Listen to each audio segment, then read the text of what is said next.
Marcelle, it's such a pleasure to meet you. How are you today? I'm very excited. Oh, good. I'm How are excited you? too. I'm very well, and I'm very excited because I want to start off by saying, in a weird way, this interview is kind of almost like 11 years in the making for me, because I have a younger sister who was born in 2005.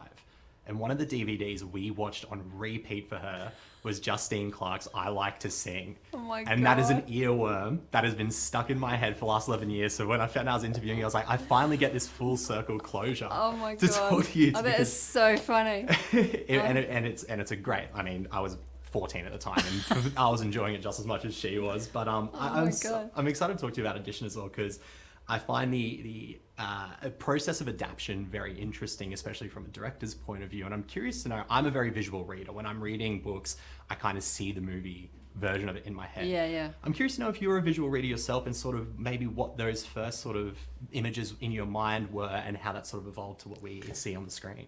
Yeah, I'm a very visual person. I have a background in visual arts, actually. But, well, to begin with, I was given Becca had done a first draft adaptation. So I was given both the first draft and the novel to look at to see if it resonated.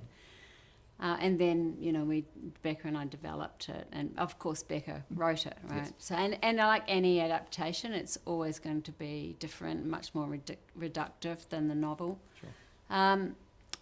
But, yeah, the things that really stuck out for me and that were sort of visual about the film, or that I wanted to bring into it, were, elements like the Cuisenaire rods, like how we would perhaps visually treat the little brother, how to kind of deal with the character of Tesla. Yes. That was all, sort of quite in my head. But also I was trying to visualise what Grace looked like, because she was, super smart, sexy, and also into, older world things. So of course we gave her, old French pop music and records and analog things, and she was sort of like tapped into that stuff. Yeah. So there were loads of those sorts of things that I sort of thought about in the visualization, as well as the palette, the color, things like when I wanted to have big windows in where Grace was living,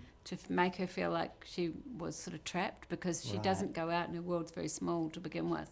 So I wanted the outside world to be beyond the windows. Yeah. And it's like a cage, if you will, right? Absolutely.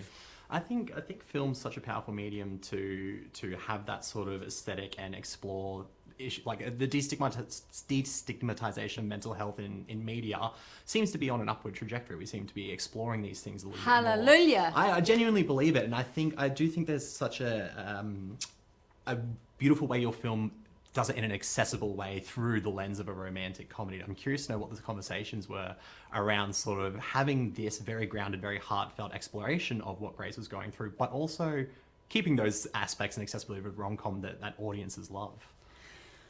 Well, we had to, the first and foremost, you had to love Grace as a character. You had to fall in love with her. Yeah. So it was very important that we had someone who could embody Grace and be lovable. Yeah. And so who better than Teresa, really? How lucky are we? Yeah. And then with that, you can't get sort of stuck in, I suppose, dreariness, that would just kind of, we didn't want to make misery porn, obviously. Sure, yeah. And it's easy to go down into a really dark space.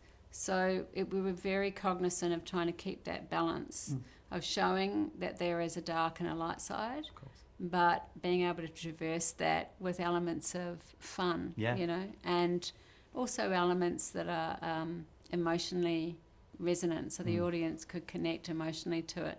And I think one of the biggest things that made that a lot more easy to travel through was Grace's connection to her family. Yes. It's the support of the family and the love of the family that everybody that she continually comes back to, right? Yeah. That is the anchor for her. And then obviously it gets sort of thrown a little bit awry when the romance element is thrown into it. This is her exploring a lot of these feelings for the first time as well. And what I do love about Audition, and it's something that I've noticed maybe in the last 10 years, is that there's been a lot more of a mature take on the romance film, I feel like there's some sanitization, and when the story serves, you know, that it's acceptable. But I like the idea of a romance film and a rom-com where adults are complex and adults swear, adults have sex. It's all these things that are real to what the experience. I'm curious to know if there's a bit of a freedom as a filmmaker when you get to do the more mature look at a real relationship, as opposed to maybe, you know, the more PG sanitized version that sometimes we do get. Yeah, well, I think, there was freedom in that, and that requires a sort of support as well, you know, from, there's a lot of stakeholders in a film, as you might imagine. Sure. So you've got lots of producers and executive producers and, you know, distributors, and so forth. And you know, it's a film is a business, you know, and you want to make sure that your audience is going to love the film. I mean, yes, there's the artist studio, but you've got to make sure that you're bringing the audience in and thinking of them. So I think, to your point, there was a certain amount of freedom in that, but we were also thankfully helped by performances that were rooted in feeling, by, you know, particularly when you talk about things like sex and the nuance with Joe and Teresa, who were very brave and able to go to these places that, you know, are vulnerable and tricky. So, you know, they were able to do that like at the drop of a hat. So we're very fortunate in that. And I think the story plays in service of that as well, absolutely. And there's we were talking about sort of the resonance that comes with exploring these themes and exploring an adult, mature relationship. Fiction, for me, has played a huge role in the way I understand emotion and sort of process emotion and things like that. And I think addition is a fantastic way for people to maybe see themselves on screen, whether they are struggling with the same things Grace's are or not. We kind of can connect and resonate because it feels so real. I'm curious to know what role fiction's played in your life for that same thing. Has fiction been something where it has helped you go through something or understand something or about someone else? Has fiction sort of done that for yourself? Yeah, completely. I mean, I love cinema. I love film. I really do. Yeah. And I love all kinds of film. Yeah. And, you know, I think for me, cinema is a great...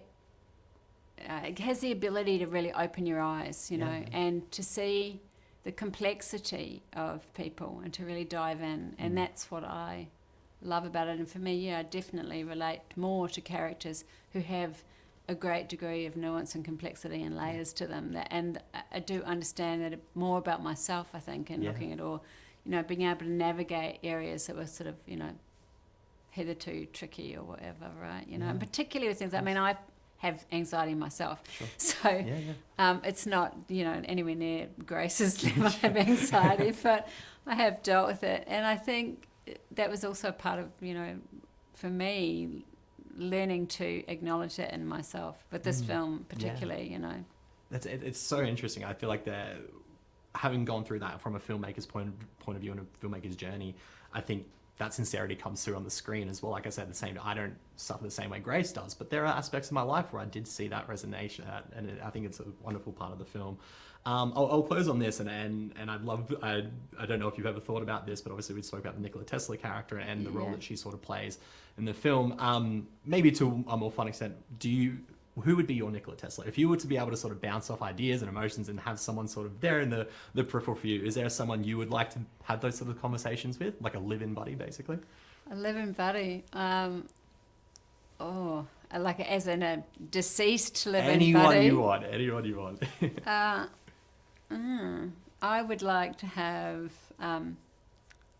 I'd like to have Nelson Mandela. Oh, that'd be interesting conversations, I just think he's the coolest. Man. Yeah. Nelson Mandela would be my live-in buddy because he's so wise and fantastic. Yeah. And he would have some incredible stories as well, which is exactly. Which is phenomenal. Yeah. Marcelle, that's my time. Thank you so much for taking the time to chat. I really appreciate it. Thank you. Thank you for those great questions. No, my pleasure.